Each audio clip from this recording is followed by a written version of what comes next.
Psychologists John French and Bertram Raven studied the sources of power, and they concluded that there are 5 power bases, or 5 reasons why a person can exercise power over another person, or why a person is willing to obey another person. They call these legitimate power, or sometimes they call it position power. That's the first one. Secondly, the power to punish or harm somebody. Thirdly, the power to reward or benefit a person. Fourthly, expert power. When a person knows something that the other person does not know and wishes to know, or has a knowledge that will benefit the other person that this person has and the other person does not have.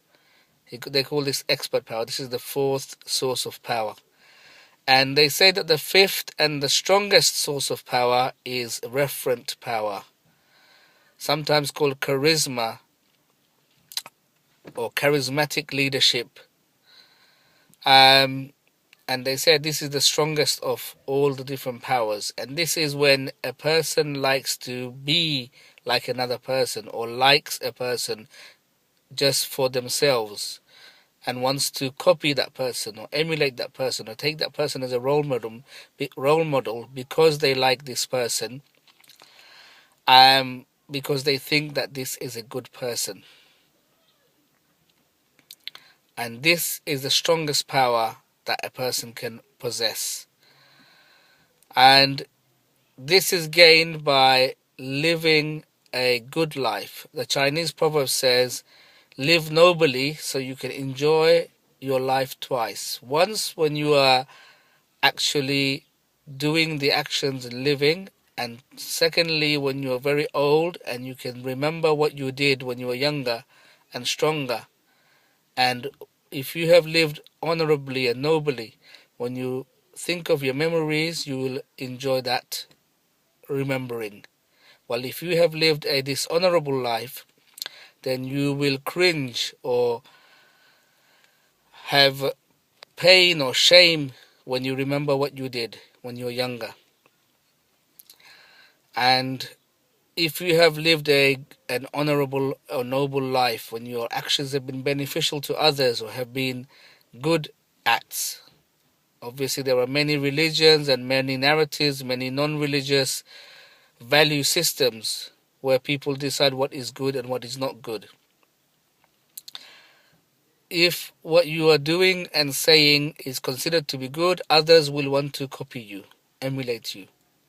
And this is a very strong power. Sometimes it's called a soft power or influence that can go beyond the geographical scope that the person himself is able to travel, or the time span of your own life.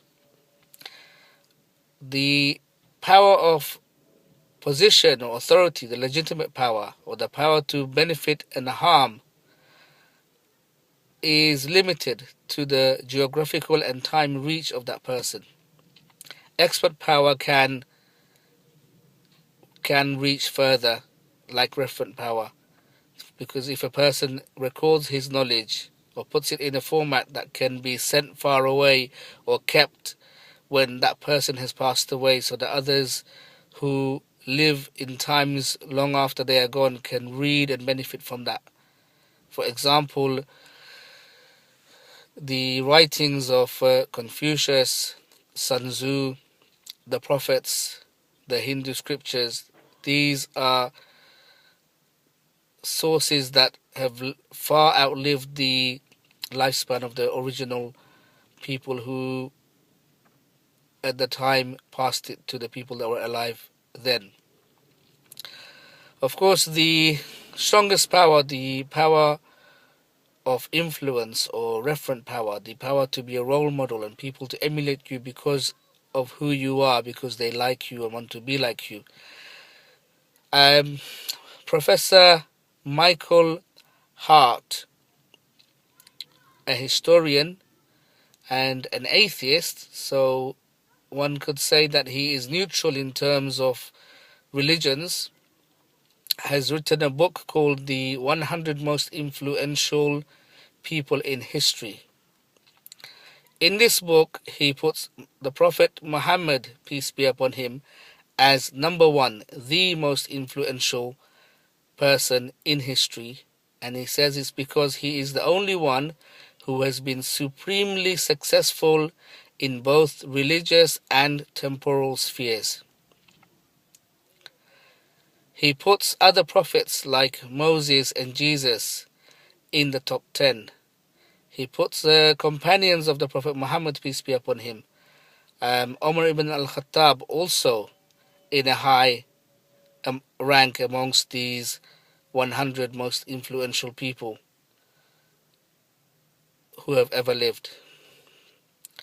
Now, soon to be published is another book called The 100 Most Influential Companions of the Prophet Muhammad, peace be upon him, and another book which is 36 influential female companions of the Prophet Muhammad, peace be upon him.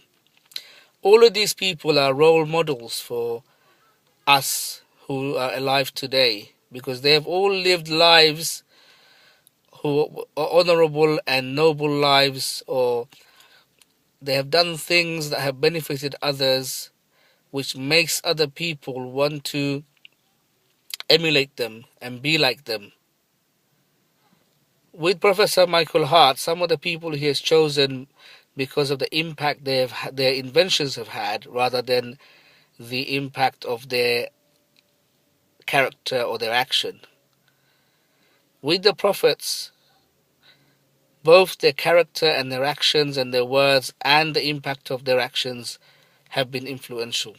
And with the companions of the Prophet Muhammad, peace be upon him, it is their personality, their character, their deeds and their sayings that we could do well to emulate. And they have referent power.